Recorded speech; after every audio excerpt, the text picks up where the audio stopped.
ન ખાવાનું હોય ત્યાં પણ ભોજન કરી લીધું હોય તો પણ આપણને પાપ લાગે છે। ત્રીજા નંબરની અંદર કીધું છે માનસિક પાપ, મનની અંદર દેશી ભાષામાં આપણે કહીએ કાટડા, જેટલા કરીએ છીએ એટલા બધા પાપ છે, કોઈ પણ આપણને પાપ લાગે છે।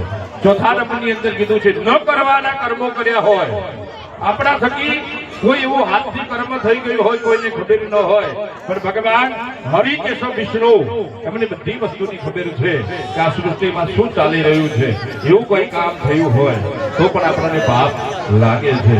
અત્યારે ટેકનોલોજી તો વધી ગઈ, ગાડી લઈને જતા હોય અથવા બાઇક લઈને જતા હોય, ટ્રેક્ટર લઈને જતા હોય, અચાનક નાનું પ્રાણી આવી જાય, ખિસકોલી કે ઉંદર, બિલાડી કે કૂતરું, એનું મૃત્યુ થઈ જાય, આપણે બ્રેક મારવાનો ઘણો પણ પ્રયત્ન કર્યો હોય છતાં મરી જાય, એટલે આપણે શું વિચાર ધારણા કરીએ કે મારા હાથે લખાયેલું હતું એટલે મૃત્યુ થયું।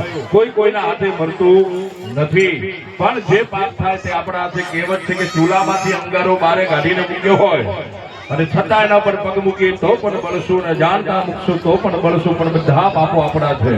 આ જન્મની અંદર બે વસ્તુ ભેગી આવે છે, તમારા કરેલા કર્મો એટલે સારા કર્યા હોય તે પુણ્ય, બીજા નંબરની અંદર પાપ, બાકી કોઈ ભેગું આવતું નથી। શાસ્ત્રમાં કીધું છે કે ધર્મપત્ની ઘરના દરવાજા સુધી અને ભાઈ સંબંધીઓ ગમે તેટલા હોય શમશાન સુધી કોઈ ભેગું આવતું નથી। તો આ બધા પાપોમાંથી મુક્ત થવા માટે શું કરવું પડે? આ કળી કેશવની અંદર, કળિયુગની અંદર ત્રણ દેવતાઓ આપણને પાપોમાંથી મુક્ત કરે છે।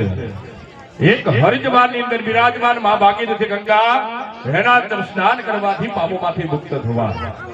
બીજા નંબરની અંદર દેવ કીધા છે ભગવાન હરિકેશવ વિષ્ણુ, એની પૂજા ને એની સેવા કરવાથી પાપોમાંથી મુક્ત થવા। ત્રીજા નંબરની અંદર કીધું છે સુરભી ગાય, એની અંદર દરેક દેવી દેવતાનો વાસ છે। પૂંછની અંદર ભગવાન સ્વયં વિષ્ણુ બિરાજમાન છે, છાણની અંદર સ્વયં માં લક્ષ્મી બિરાજમાન છે, ચાર આંચળ છે તે ચાર વેદ નારાયણ ભગવાન છે, મુખની અંદર બ્રહ્માજી છે, મધ્યની અંદર ભગવાન શિવ છે, અને દરેક ભગવાનની દેવતાઓ બિરાજમાન છે। એની સેવા કરવાથી, પૂજા કરવાથી પાપોમાંથી મુક્ત થવાય।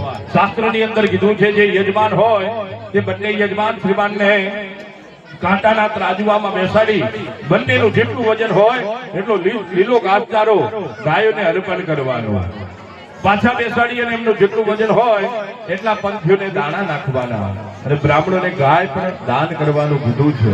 આટલું બધું દાન કરીએ ત્યારે આપણે પાપોમાંથી મુક્ત થઈએ છીએ, એના વગર થતા નથી।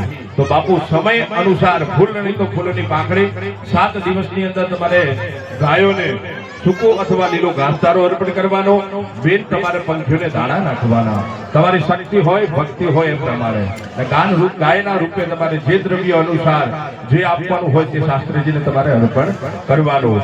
તેન કર્માદિશઃ પ્રિયદાન નમમાં જલ છોડી દેવાનું, બંને યજમાન બે હાથ જોડી ગંગા માને પ્રાર્થના કરવાની। ઉત્તરાખંડની અંદર બિરાજમાન હરિદ્વારના કાંઠે જઈ અને પહોંચ્યા હોય મા ગંગાને કહેવાનું કે હે મા ગંગા, તમે પણ કોઈને પાપોમાંથી મુક્ત કર્યા હોય, આજે હું યજ્ઞની અંદર બેસવા માટે તૈયાર છું, મને પાપોમાંથી મુક્ત કરો, દેવ જેવા બનાવી દેવ યજ્ઞ કરવાનો અધિકાર પ્રાપ્ત કરાવજો।